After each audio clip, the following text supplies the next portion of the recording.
안녕하십니까. 2020년 11월 8일 청년소망교회 주일날 예배 시작하겠습니다. 먼저 성경 공독하겠습니다. 아모스서 5장 4절, 6절, 14절, 15절 보겠습니다. 읽겠습니다. 여호와께서 이스라엘 족속에게 이와 같이 말씀하시기를 너희는 나를 찾으라. 그리하면 살리라. 베델을 찾지 말며 길갈로 들어가지 말며 브엘세바로도 나아가지 말라. 길갈은 반드시 사로잡히겠고 베델은 비참하게 될 것임이라 하셨나니 너희는 여호와를 찾으라. 그리하면 살리라. 그렇지 않으면 그가 불같이 요셉의 집에 임하여 멸하시리니 베델에서 그 불을 끌 자가 없으리로다. 14절 너희는 그러면 선을 구하고 살려면 선을 구하고 악을 구하지 말지어다. 만군의 여호와께서 너희의 말과 같이 너희와 함께 하시리라.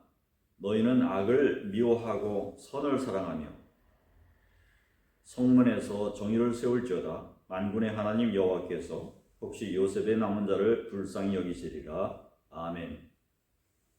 지난주 미 대선이 있었죠. 그래서 세계가 아주 혼란스럽고 그러한 정세를 겪었습니다.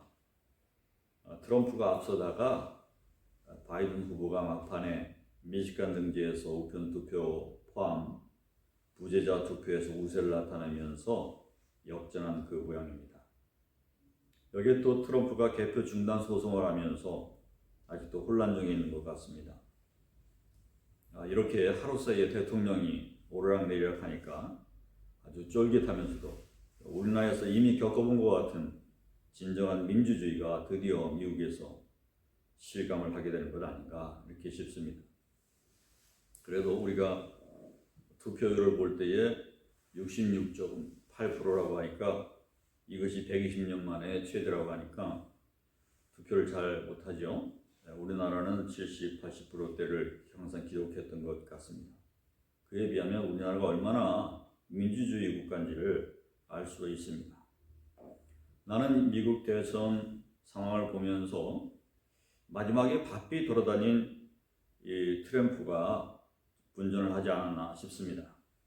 이에 비하면 바이든 후보는 막판에 플로리다에만 머물렀는데 결과적으로 그 지역에서 참패를 했어요. 그래서 이러한 막판의 차이가 이러한 혼란을 만들지 않았나 싶습니다. 최선을 다했어야 했다고 생각합니다. 어쨌든 우리나라 국방에 조금이나마 더 안정을 찾게 만들어주신 하나님께 감사를 드려야 할 것 같습니다. 16년 전인 1994년 6월에 미 지미 카터 전 대통령 아시죠? 그는 독실한 신자요, 집사고 노벨 평화상을 수상했습니다. 근래까지도 주일학교 교사로서도 일했고 헤비타트로도 오랫동안 사랑의 집짓기 운동을 벌여온 분입니다. 교계의 영향력이 큰 분이죠. 그가 2015년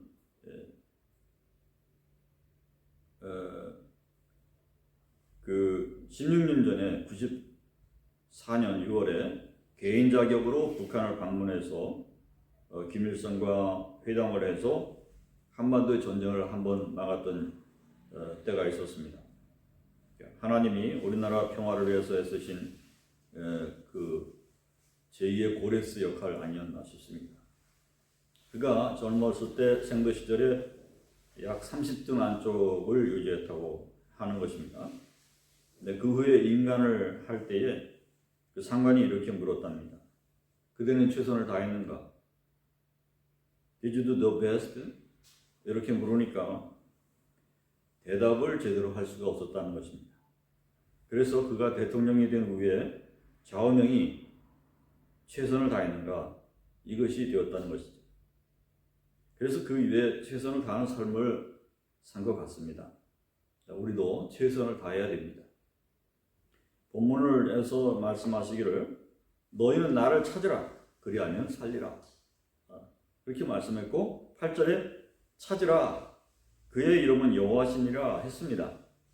그리고 14절에 살려면 선을 구하고 악을 구하지 말지어다. 그리고 혹시 불쌍히 여기시리라 했습니다. 맞습니다. 예수를 믿어서 교회 다닌다고 다 구원받는 건 아니죠. 그 중에서도 바르게 믿어서 하나님의 선택받는 백성이 되는 그 알곡 신자가 구원받는 것이고, 이 안에는 가라지 신자도 있는 것이죠. 그래서 믿음의 경주에 있어서도 최선을 다하라는 말씀이 성서에 있는 것입니다. 그러면 우리의 최선이 무엇입니까? 본문들을 의지해서 볼 때에 우리의 최선은 교만과 자만을 벗어버리고 하나님 앞에 나와 무릎을 꿇는 것입니다. 하나님을 찾는 일이죠. 국내에 2015년에 메르스 감염 사태가 일어났었죠. 그때 명지병원이 메르스가 온다고 하는 그 한 달 전부터 꼭 온다고 생각하고 연습을 하고 있었답니다. 그래서 막상 환자가 딱 닥치니까 최선을 다하고 이제 환자 방 옆에다가 의사가 같이 숙식을 하면서 약 30명씩이나 매달려서 밤낮으로 치료를 해서 그 메르스를 퇴치한 국내 최초의 병원이 되었다는 것입니다. 이렇게 기독교 병원은 승리를 했고, 신생종기에 빠진 그 회장이 세운 그 삼성그룹의 병원들은 실패해서 구설수에 올랐던 이 우리는 분명히 기억을 합니다. 그리스도인들에게 있어서 게을리하지 않는 그러한 습성이 바로 우리들의 덕목인 줄 압니다. 그러므로 여러분도 준비태세 소홀히하고 있지 않죠? 예. 바로 우리 그리스도인들은 최선을 다해서 우리 주일 예배도 잘 성수하고 사수해야 될 줄로 믿습니다. 그런데 본문에서 그들이 던져지고 불벼락을 맞을 것을 말씀하고 있어요. 6절입니다. 그렇지 않으면 그가 불같이 요셉의 집에 임하여 멸하시리니 베델에서 불을 끌 자가 없으리라. 왜인가요? 7절에 정의를 쓴쑥으로 바꾸며 공의를 땅에 던지기 때문이다. 그렇습니다. 우리 하나님은 정의와 공의를 늘 찾는 분이시죠. 대개는 이것을 붙여서 쌍으로 언급하고 있는데요. 개인의 의가 사회 정의하고 성격상 크게 다르지 않아서 같이 가야 하는 것이기 때문입니다. 그래서 24절에 오직 정의를 물같이 공의를 마르지 않는 강같이 흐르게 할지어다, 이렇게 말씀하고 있는 것입니다. 개인만 옳다고 다가 아닙니다. 사회적인 관계에서도 옳아야 됩니다. 그러나 보십시오. 물보다 하수가 더 큰 개념이든 이 사회적인 공의보다는 개인적인 정의가 더 중요한 것입니다. 문제입니다. 정의를 물같이 흘리더라도 공의를 하수처럼 쏟아내야 할 정도로 완벽하게 되어야 한다. 이 공의를 중요시해야 됩니다.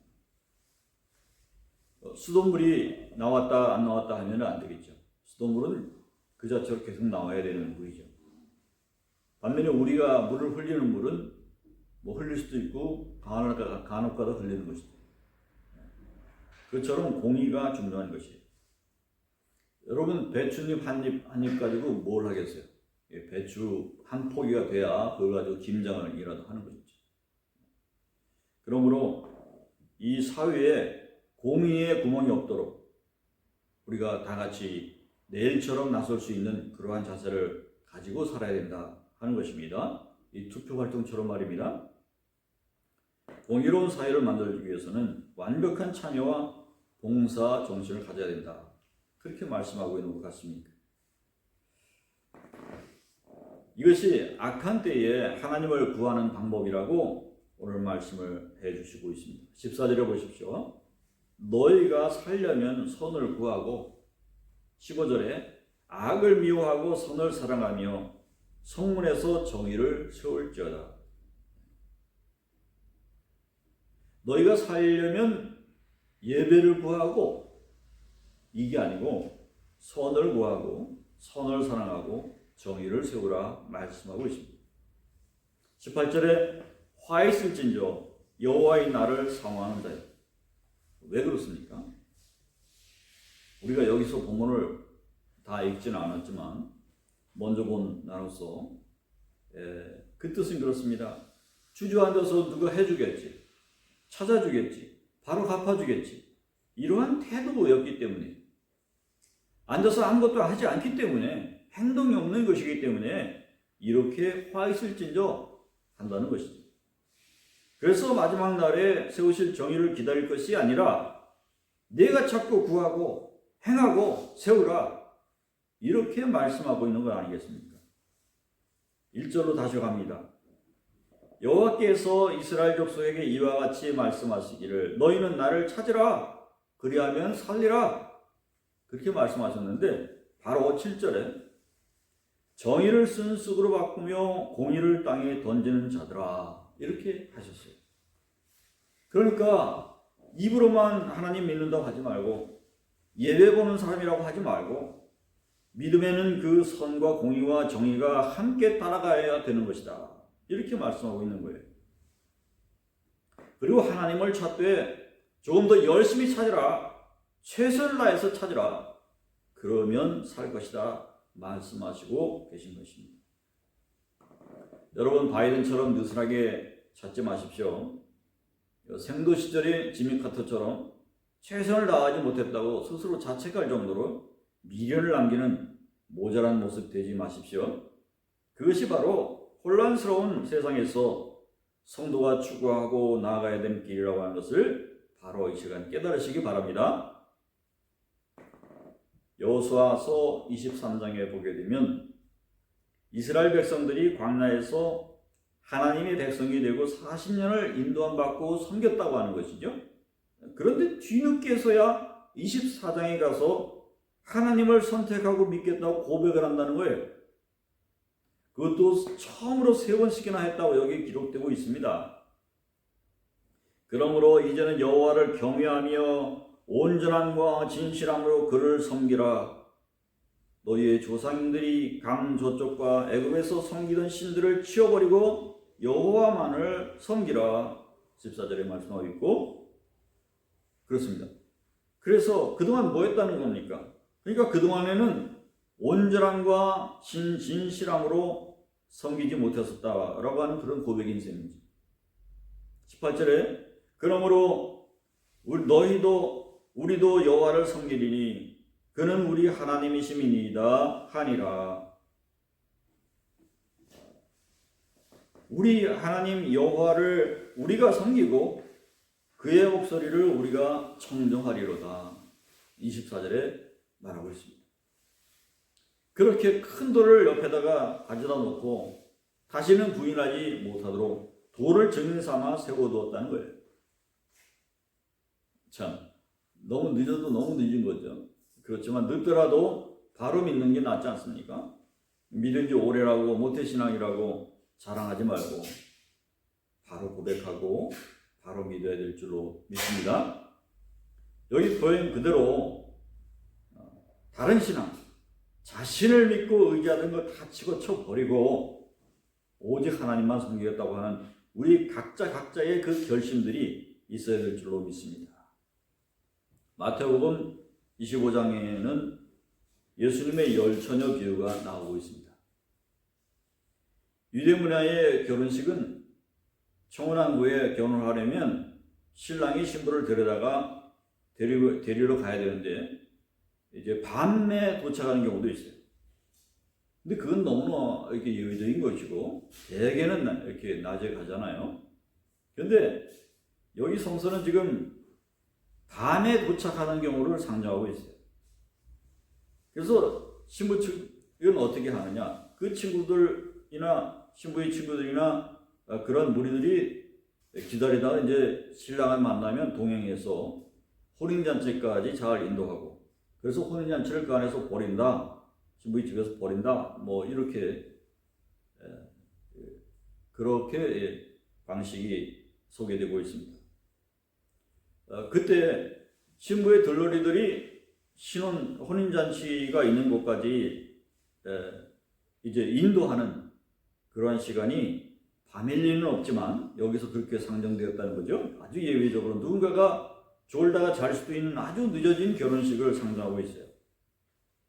그래서 만나면 같이 길을 동행해서 잔치에 참여할 수 있게 되는데 공교롭게도 어두워져서 불이 준비되어지지 않았으면 신랑을 만날 수도 없고 잔치에 참여할 수도 없게 된다. 이렇게 말씀하고 있습니다. 그래서 여기 비유에 보게 되면 공교롭게도 5 처녀는 불을 밝히고 기다리고 만나고 가고 또 5 처녀는 기름이 없어서 못 만나고 못 들어간다 라고 하는 것입니다. 이에 그 처녀들이 다 일어나 등을 준비할 때 미련한 자들이 슬기 있는 자들에게 이르되 우리 등불이 꺼져가니 너희 기름을 좀 나눠달라 하거늘 슬기로운 자들이 대답하여 이르되 우리와 너희가 쓰기에 다 부족할까 하노니 차라리 파는 자들이 가서 너희 쓸 것을 사라 하니 그들이 사러 간 사이에 신랑이 오므로 준비되었던 자들은 함께 혼인잔치에 들어가고 문이 닫힌지라. 그 후에 남은 처녀들이 와서 이르되 주여 주여 우리에게 열어주소서 이렇게 대답하여 이르되 진실로 진실로 너에게 이르노니 내가 너희를 알지 못한다. 그렇게 하였느니라. 그런즉 깨어 있으라 너희는 그날과 그때를 알지 못하느니라. 아멘.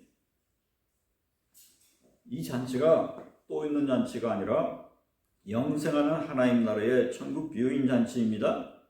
그러니 여기에 들어가지 못한 그 5 처녀는 무엇을 상징하는 것입니까?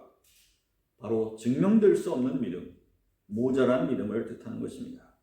여러분 구원에 못 미치는 성도, 주님 나라의 기대한 바에 미치지 못하는 성도가 되지 않기를 바랍니다. 그러면 왜 그랬습니까? 옷도 잘 입고 선물도 준비했고 기다리기까지 했는데 단 한 가지 기름이 없어서 기름이 준비되지 못해서 못 들어갔다는 것이죠. 자, 어려울 때를 잘 대비했었어야 됩니다. 이렇게 우리 코로나 시대 예배도 잘 못 드리고 믿음 갖기 어려운 때에 그것을 대비해서 믿음을 잘 준비하고 있었어야 된다는 것이죠. 말씀은 사실 어디서나 성경에 있기 때문에 찾아서 읽을 수 있는데 그 말씀을 내 것으로 만들 시간이 없어서 성경 한 번도 제대로 통독 못하고 지금까지 이렇게 간다는 것이죠. 자, 그러면 이게 기름이 준비된 것입니까? 안 준비된 것입니까? 바로 미련한 신부에 해당하는 것 아니겠습니까? 아예 정보 부족으로 준비조차 하지 못하고 기다리기조차 하지 못한 그런 사람 취급이나 받고 있으니 이 어찌 이 기다리는 사람이 안타깝지 않겠습니까? 여러분 믿음 좋고 성서를 잘합니까? 성령까지 받았어요? 그러면 성령을 받았으면 성령 충만히 늘 준비되어 있어야 될 것입니다. 깨어있는 신앙이란 스스로 다들 자기 부족을 알고 최선을 다해서 준비하는 신앙인의 모습을 보여야 한다는 것, 그에 대한 비유라는 것 잊지 마시기 바랍니다. 그래서 기대치에 모자란 신앙인, 구원받기에 모자란 신앙인이 되지 마시기를 축원합니다. 24절에 오직 정의를 물같이 공의를 마르지 않는 강같이 흐르게 할지어다 했습니다. 아브라함 시대를 한번 생각해 보십시다. 여기 본문에서 이렇게 의를 얘기하는데 창세기 18장에 보면 하나님의 사자가 아브라함과 이게 흥정을 하고 있어요. 내가 소돔과 고모라를 멸하려 한다. 내 의인을 찾을 수 없어다. 그러면 아브라함이 말하는 거죠. 의인 100명이 있어도 멸하시렵니까? 그랬어요. 그러니까 멸하지 않겠다. 100명이 있으면 멸하지 않겠다. 그래서 그거 가지고 안 되겠거든요. 그래서 아브라함이 다시 흥정을 하는 거예요. 그래서 흥정을 하다가 10명까지 내려왔어요. 10명이 있어도 멸하지 않겠나이까? 멸하시겠나이까? 그래. 멸하지 않겠다. 그렇게 답변을 받아냈으니까 빨리 가서 10명을 찾아와야죠. 그 10명을 열심히 찾았지만 10명을 끝내 찾을 수가 없었어요. 누구만? 자기 가족을 제외하고는 아무도 찾을 수가 없었어요. 자, 여기에서 구원에 필요한 것은 무엇이었어요? 의인이었어요. 여기서 한번 또 다시 생각해 봐야 될 것은 먼저 믿었던 그 의인이 전파력이 없었다는 점이에요. 항상 모자라게 그날만을 기다려왔던 것일까요? 왜 이러한 초라한 믿음의 결과를 가져왔을까요? 우리도 지금의 자리에서 반성하면서 내가 믿어서 주변에도 복이 되는 믿음의 복의 근원이 되는 그러한 신앙인들이 다 될 수 있기를 축원합니다. 예수님께서 천국 비유를 여러 비유로서 이제 말씀을 해주셨어요. 그리고 한 번은 세례 요한의 때부터 지금까지 천국은 침노를 당하나니 침노하는 자는 빼앗느니라. 마태복음 11장에 말씀했어요. 또 한 번은 밭에 감추인 보와 같다고도 말씀하셨죠. 그래서 재산을 다 붙더라도 그 밭을 사게 된다. 드라크마를 찾은 여인에도 비유하셨어요. 누가복음 15장에 어떤 여자가 10드라크마가 있는데 하나를 잃으면 등불을 켜고 집을 쓸며 찾아내기까지 부지런히 찾지 아니하겠느냐? 부지런히 찾지 아니하겠느냐? 또 찾아낸즉 벗과 이웃을 불러 모으고 말하되 나와 함께 즐기자. 잃은 드라크마를 찾아내었노라 하리라. 아멘. 하나님 나라는 찾는 자의 것이죠. 그리고 찾은 자의 것입니다. 그리고 찾고 그 기쁨을 나누는 자의 것입니다. 묵혀두는 것, 또 기쁨을 나누지 못하는 것, 또 최선을 다하지 못하는 것, 침노하거나 밭을 갈아엎거나 하는 그 노력에 비견될 수 없는 것이죠. 어떠한 노력도 하지 않는 것, 그것은 주님의 기대치에 미치지도 못할 뿐 아니라 모자란 신앙이라고 밖에 볼 수가 없습니다. 그런 사람은 하나님 나라에 들어갈 수 없습니다. 그렇게 예수님은 비유를 통해서 경고하고 계셨던 것입니다. 함께 다 같이 기도하십시다. 하나님 아버지, 오늘 말씀 속에서 우리가 하나님을 찾되 열심히 찾아야 산다고 하는 것, 최선을 다하는 신앙을 가져야 된다는 것, 또 미리미리 대비하고 준비하는 예비된 마음으로 살아야 된다는 것, 오늘 배웠습니다. 하나님, 우리가 믿음이 모자라서 주여 우리의 영향력이 없는 신앙이 되지 않도록 하셔 주시고, 주여 우리에게 부족한 것을 깨달아 늘 준비하는 마음으로 기름을 준다는 자세로 살게 인도하여 주시옵소서. 이 말씀을 본다고 하지만은 약속만 할 것이 아니라 우리가 보게 하시고, 우리가 주일 예배 드린다고 하지만은 빼먹는 신앙이 아니라 주를 성수하는 믿음 갖게 하여 주시고, 하나님, 우리가 주의 구원 백성 받는 백성들을 안에 들었으면서도 우리가 주변에 어떠한 공의나 정의나 의를 행하려고, 선을 행하려고 노력하지 않는 모습을 가졌었습니까? 주님, 우리 마음을 다시 한번 되새기면서 반성하게 하여 주시고, 그 정의와 공의가 함께 따라가는 그 믿음이니 신앙인이 다 될 수 있도록 역사하여 주시옵소서. 때가 악합니다. 하나님, 이러할 때 더욱더 매달려 기도할 수 있게 도와주시고 하나님을 찾게 하여 주시옵소서. 누가 보더라도 저 신앙인은 건들 수가 없다, 하나님의 백성이 과연 옳구나, 이렇게 칭찬받는 크리스찬들 다 되게 축복하여 주시옵소서. 이 모든 말씀 예수님의 이름으로 간절히 기도했습니다. 아멘.